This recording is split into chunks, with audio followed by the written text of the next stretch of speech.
ગામઠી રસોડામાં આપનું સ્વાગત છે। આજે આપણે બનાવીશું મગની દાળમાં પલાળીને બનાવીએ તેવા પુડલા, જે એકદમ ફાઇબર અને પ્રોટીનથી ભરપૂર અને ખૂબ જ હેલ્ધી એવા, જે તમે સવારના નાસ્તામાં પણ ઝટપટ બનાવી શકો છો। તો ચાલો આપણે બનાવવાનું શરૂ કરીએ અને બધી સામગ્રી જોઈ લઈએ। મેં અહીં એક મિક્સર જાર લઈ અને તેમાં હવે આપણે મગની દાળ મેં અહીં 8 થી 9 કલાક જેટલી મેં પલાળીને લીધી છે। તો અહીં સરસ એવી પલળી પણ ગઈ છે, જે આપણે આ રીતે હાથમાં લઈએ તો સારી રીતે ભાંગી જાય છે।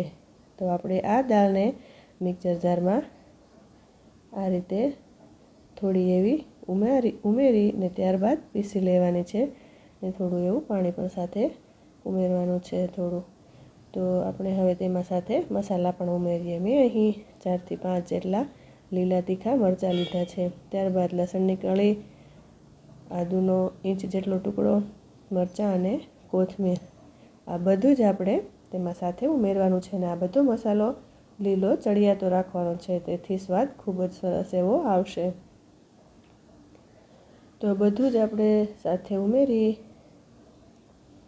અને હવે આપણે ઢાંકણ બંધ કરીને પીસી લઈએ। તો જોઈએ તો આપણે અહીં સરસ એવું પીસાઈને રેડી થઈ ગયું છે। તો હવે આપણે વાસણમાં ટ્રાન્સફર કરી લઈએ। આ રીતે બધું જ આપણે પીસી લેવાનું છે। તો અહીં પીસાઈને રેડી થઈ ગયું છે। તો આપણે હવે ઉપરથી સ્વાદ પ્રમાણે મીઠું ઉમેરીશું ને ચમચાના મદદથી આ રીતે સારી રીતે મિક્સ કરી લઈએ મીઠું। અહીં આપણે આ રીતે બેટર તૈયાર કરવાનું છે, નહીં જાડું ને પતલું। તો હવે ગેસ પર એક પેન મૂકી ને આપણે તેમાં ઉપરથી તેલ ઉમેરીશું થોડું એવું। તમારે જો ઓઇલ ફ્રી કરવા હોય પુડલા તો પણ કરી શકાય, કેમ કે નોનસ્ટિકમાં આસાનીથી ફરી જાય છે પુડલા। તો અહીં આપણે ચમચાના મદદથી આ રીતે વચ્ચે ઉમેરીને આ રીતે રાઉન્ડ શેપમાં આ રીતે ગોળ એવા પાથરવાના છે અને તૈયાર કરવા। તમારે જો નાની સાઇઝ કરવી હોય તો પણ કરી શકાય, જેટલી તમને ફાવે તેવડી કરવાની। ત્યારબાદ ઉપરથી થોડું એવું તેલ ઉમેરીશું, ત્યારબાદ આ રીતે ચમચાની મદદથી પ્રેસ કરી દઈએ, તેથી બોર્ડર જાડી કે પતલી જો હોય તો બધી એકસરખી એવી થઈ જાય। હલકા હાથે કરી લેવાની છે। તો અહીં સરસ એવો એક ભાગ નીચેનો ચડી ગયો હોય તેવું દેખાઈ રહ્યું છે, તો તેને આપણે આ રીતે ચમચાની મદદથી પલટાવી લઈએ અને બીજી બાજુ પણ તેને સરસ એવું ચડવા દઈએ। તો જોઈએ બીજી બાજુ પણ સરસ એવું ચડીને રેડી થઈ ગયું છે। તો અહીં આપણા મગના પુડલા તૈયાર થઈ રહ્યા છે। તો એક ડીશમાં આપણે કાઢી લઈએ।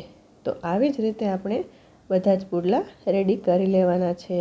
તમને જો મારો વિડીયો ગમ્યો હોય તો મારી ચેનલને લાઇક, શેર અને સબસ્ક્રાઈબ કરવાનું ભૂલતા નહીં।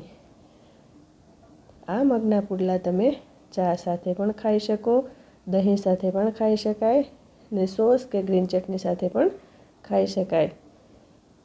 તો અહીં આ રીતે આપણે બીજા પુડલાને પણ રેડી કરી લેવાના છે। સવારના નાસ્તામાં ખૂબ જ સરળ અને ઝટપટ, ઓછી મહેનત અને ઓછી વસ્તુમાં તૈયાર થાય છે ને ખૂબ જ હેલ્ધી એવા પુડલા લાગે છે।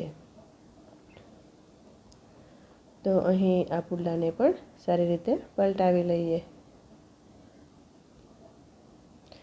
સરસ એવું દેખાઈ રહ્યું છે ને જે જોતાં જ મોંમાં પાણી આવી જાય તેવા મગના પુડલા તૈયાર થવા લાગ્યા છે। તો બીજું પુડલું પણ ચડીને રેડી થઈ ગયું છે અને તેને આપણે એક ડીશમાં કાઢી લઈએ। તો આવી જ રીતે બધા જ પુડલા તૈયાર થાય છે। તો આપણે એક ડીશ લઈને સોસ સાથે સર્વ કરીશું ને આપણે પુડલા આ રીતે ડીશમાં મૂકીશું। છે ને ગ્રીન કલર અને ખૂબ જ સરસ એવા હેલ્ધી પુડલા। તો તમે પણ ઘરે જરૂરથી ટ્રાય કરજો અને જણાવજો કોમેન્ટ બોક્સમાં કે તમને મારો વિડીયો કેવો લાગ્યો। તમારે જો મગની દાળના ખીરા સાથે ચણાનો લોટ મિક્સ કરી અને બંને મિક્સમાં બનાવવા હોય તો પણ બનાવી શકાય। ખૂબ જ સરસ એવા સ્વાદમાં લાગે છે। પણ એકલા મગના તો ખૂબ જ સરસ એવા સ્વાદમાં પણ લાગશે. તો ફરી મળીશું આપણે કઈ આવી જ વાનગી સાથે ગામઠી રસોડામાં.